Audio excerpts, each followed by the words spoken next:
to take as his VP. We'll give you that intel on the other side. We'll give you a lot of other inside stuff from our moles. Remember, we knew the code name a month before, Palm Tree Conference. The photos we got, the latest on Ron Paul. When you're out on the road. You know, there's one thing that'll get people to really wake up and get involved and fight tyranny, and that's their children. So many people I talked to out there, I said, why are you here? And they said, for my children, my grandchildren. They understand the globalists are eugenicists, are incredibly wicked, are incredibly hateful towards humanity, have an idea in their minds that we're cattle, as all corrupt elites have throughout history. And I realize I do this because I love my children. I know that's a simple statement, but we all have to remember that this world is hurtling towards a very dystopic future.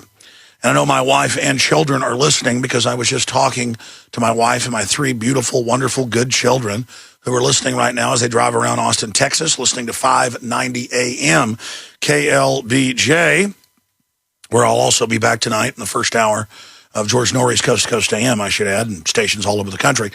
But I love you guys, and be good, and I can't wait to see you in a couple days. I won't drive too fast, but I want to get home to see you, and I love you, and you guys drive safe.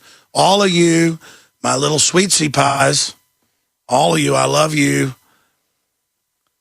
I love you guys. All right, there you go. Shout out to my little sweetsies who I haven't seen in over a week and a half. I really feel sorry for our military to get to see their kids, and then they get their houses foreclosed on falsely by people like Bank of America, who's openly been caught taking houses they're totally paid for.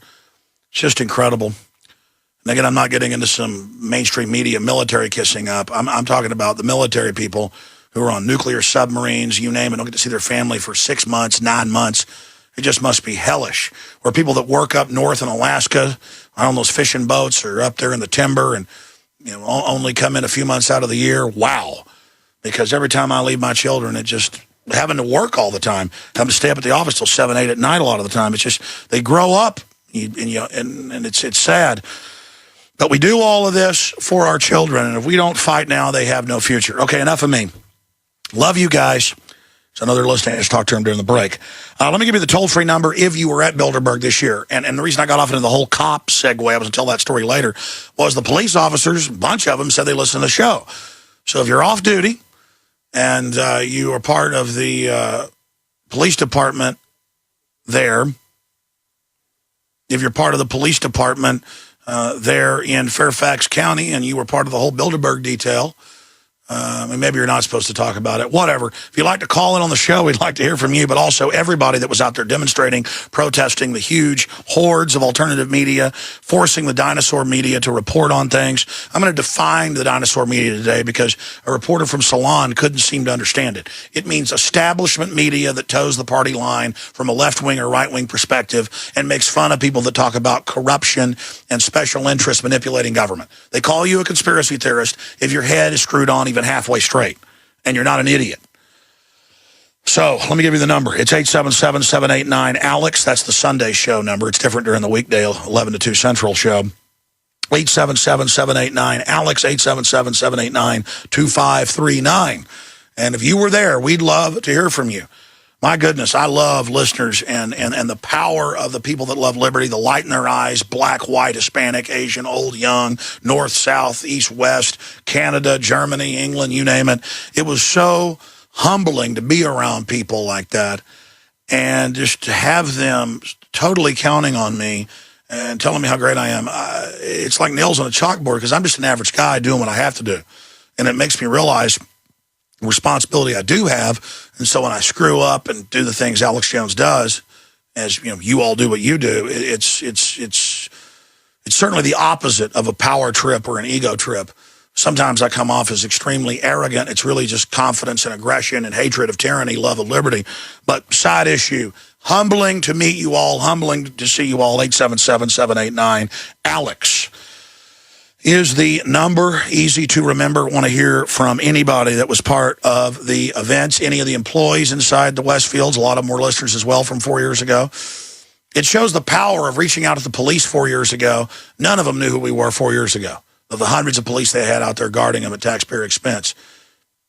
And they were almost running people over, the Bilderbergs people were, and folks were asking the cops, why don't you arrest them? They said, we've been told they have diplomatic immunity.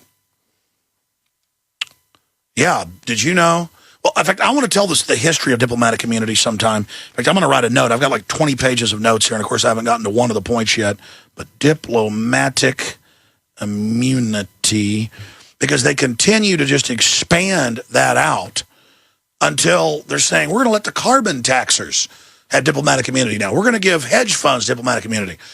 That's too big to fail, taken to the next level. So we're going to talk about all that. Look, I got to say this. This is something I want to ask listeners that call in the second hour after we hear from some Bilderberg folks, Bilderberg protesters. I like Rand Paul. I've known him for years. I spurred him to run. He said, I'm probably not going to. And I said, no, you really will get money. You will get support. My listeners were his first volunteers, make up part of his team. He's a great guy compared to everybody else in the Senate. Done what he'd say he'd do. Plays a little more politics than his dad, but just to soften the edges of what he's doing. He's very effective. And so there's no reason to sit here and bash him. But I think he'll destroy himself if he does take the VP ticket with Mitt Romney. I know they met in a closed-door session last week when I was on the road. I never covered it. People asked me about it, and it's just bad. Rand Paul said on air a few months ago when he was on, Senator Paul, and he also said, off air when I was talking to him during the breaks, that, well, if they do reach out to me, it's an honor to be considered for VP, but I don't think it's going to happen because I'm not going to compromise. Well, now they have reached out to him. And the word is, though, Bilderberg obviously does not like that apple because they know it falls real close from the Ron Paul tree. And that's some big news on Ron Paul. The Bilderbergs are really mad at him. I'll break that down in just a moment if we have time, if not after the break. But smart Republicans, and I talked to some people in the national media, people that have a lot of big, high-powered Republican connections over the weekend. Names, of course, will not be revealed. They said, no, what a lot of high-level Republicans want is to actually not be globalists and sell to the New World Order. They know this stuff's all real, and they think that Rand Paul would be good in there because then hopefully it would force Romney to and it would be a sign that Romney isn't just going to become Obama 2.0, because Obama and Romney are both Bain Capital Finance, Goldman Sachs, J.P. Morgan, supported abortion, open borders, carbon taxes, gun control. Romney wrote the model of Obamacare in Massachusetts. That's on record.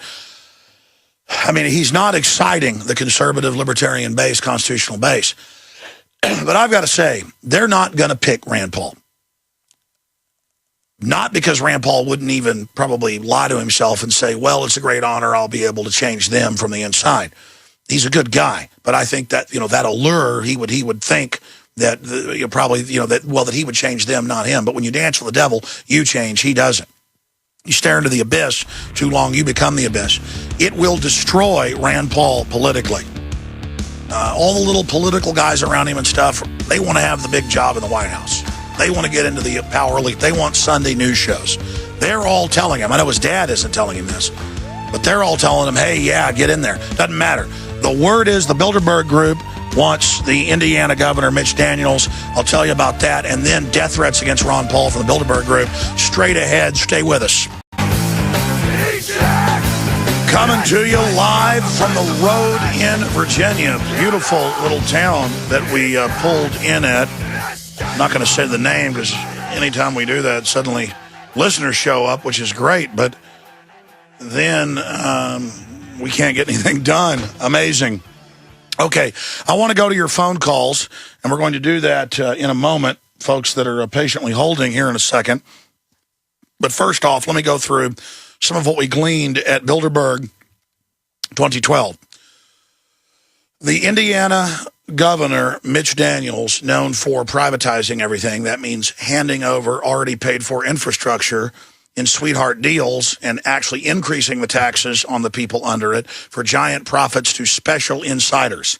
The opposite of privatization, but they call it that. It's crony, monopoly, fraud, gangsterism, or piratical New World Orderism.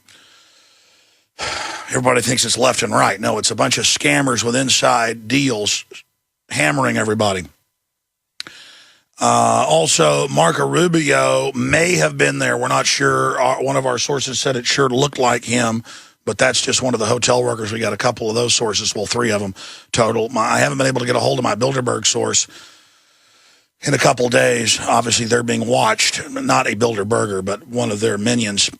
Continuing here, but Marco Rubio did speak at the pro-world government, pro-tyranny Council on Foreign Relations group during Bilderberg in D.C., but the word is that the Bilderberg group does not want Rand Paul. So let me just give that little message to some of Rand Paul's people that are really trying to get him into that job. The word is the Bilderberg group does not like that idea. Now, they're not all powerful. They're trying to run everything. They steer things to a great extent. They want a dictatorial world government. They don't quite have it yet. I want to be clear about that. Salon was out there and a bunch of other publications. They kept saying, no, it was Daily Caller, said, well, if they were all powerful, like you say, how could you be protesting? I'm like, they're not all powerful, but they had me arrested for 15 hours till the media found out in Canada when I got there to cover it. They death threat people. Jim Tucker's been shot at. People have died that have been reporting on this. Are you doubting there's global mafias? I mean, first the mainstream media, the old dinosaur media said this didn't exist. The globalist controlled media is what the dinosaur media is. And then now they're like, okay, the Washington Post, it exists. AP, it exists. All right, all these other publications, it exists, but the people that don't like it are still kooks. You know, thank God there's these elitists meeting in secret with armed Marines in plain clothes, which they had later admitted. They had plain clothes ones out there with us, and it was really bizarre. I think it was some kind of Marine Corps training or something. They had these young Marines in there really acting pathetic and stupid and weird. It was bizarre. The police obviously weren't acting like that, but the Marines, very shameful. Very shameful. I'll just say that again. A lot of Marines on our side, veterans and people, but the little young Marines they had out there stirring up trouble, very bizarre. Going through some of the other big developments coming up, Aaron's going to break this down in a segment in the next hour. Aaron Dykes, one of our researchers riding with us on the trip, that the Syrian Transitional Council member was there, and that's the puppet government in waiting that the bankers that have hijacked this country are planning to install in Syria. And Bilderberg, the word we got 3 days ago was they want a green light, boots on the ground. I turn the news shows on the day after this, and there's the Secretary of Defense, there's Hillary, there's all of them saying we've got to have boots on the ground, not just a bombardment. We're going to invade, basically, because of the horrible massacres. Oh, my gosh, the ceasefire failed. And it turns out the massacres, like dead babies out of incubators in Kuwait, which they admit was a PR stunt. Turns out they've got Al-Qaeda. This is on record in the back of the paper. Blowing up Libya, blowing up Syria, targeting military bases, police stations, you name it. And it's real Al-Qaeda in new black Al-Qaeda uniforms with Al-Qaeda patches, blowing up everything and shooting people. We've had reporters that have gone there, and our so-called government, this criminal group, is funding them to do all this and blame it on Assad. And again, I'm not saying Assad's a great guy, but I'm not saying Gaddafi was a great guy, but compared to Al-Qaeda, I mean, Assad compared to Gaddafi was a great guy. It's kind of like Al-Qaeda, and then way up the chain of much less worse is Gaddafi, and then Assad is pretty much a stabilizer. But that's why the Russians are giving them arms. I'm not saying the Russians are good either, but again, the banksters are running our country head on to these people. The Russians are putting in Spitsnaz weapons because it's their only port in the Mediterranean. Medvedev has said they may nuke the West now because of weapon systems being rolled in.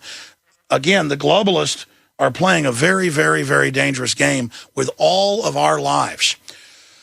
They had Kasparov, the big chess champion who's known CIA there, who they run for president in Russia. I mean, this is all about overthrowing other countries, but not even to democratize them. That's just the cover. They do this to bring in tyrannies. I mean, they are killing blacks.